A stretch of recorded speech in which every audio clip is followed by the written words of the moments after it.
Ahora o nunca means now or never, and fuck never. Castigado y encarcelado, y hubiera habido paz.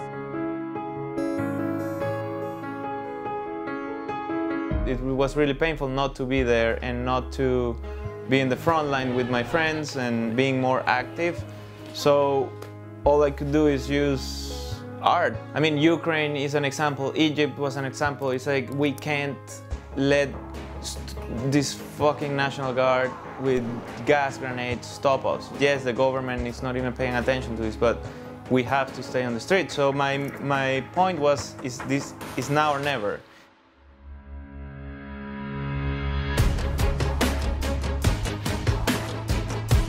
It went viral in Venezuela. Some people started like spray painting it in the streets. The hashtag started being used for everything in Venezuela. My best friend's little sister, she calls me one day and she's like, hey, I have this idea of using that line on shields. And I was like, yeah, let's do it. Whatever you need, I'm here.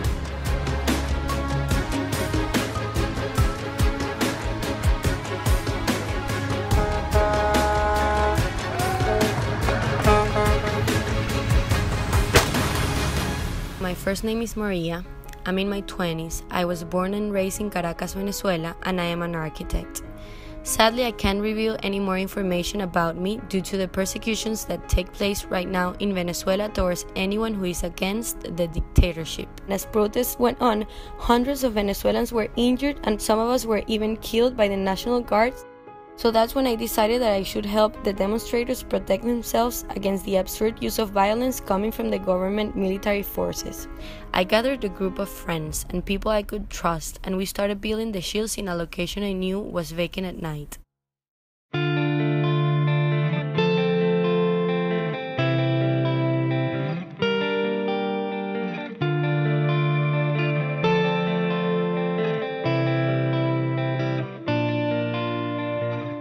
We're craving a positive change, and we're convinced this dictatorship won't give it to us. We just want a chance to vote in a democratic election for someone who can give us the opportunities to thrive.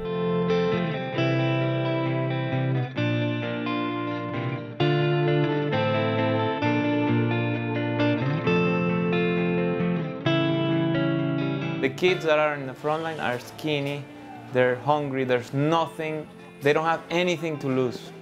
They have to go to these protests and fight for food. Like, it's not even the government, the right, the left, the social, like, it's fuck that. They're hungry, there's no food in their house. And nobody is correcting that issue. This is devastating. For me, it's completely devastating. You can have a house, but you don't have food. You can be middle class there and not have food. You can be the higher class and it's hard to find milk. And if you're in the lowest of the lowest, imagine, like, there's people eating trash every day. They'd rather die in the front line than go hungry. Like, they don't have anything else to live for.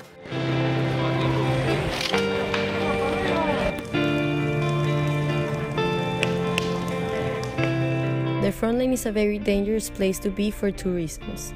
You could get injured or you could get detained. I had an incident in a protest a few weeks ago. I was delivering some shields to the front line and we were ambushed by the police who began firing tear gas bombs at close range directly to protesters. I received an impact of a tear gas bomb that bounced and hit my chest. The death started getting closer. Friends of friends, people from my high school.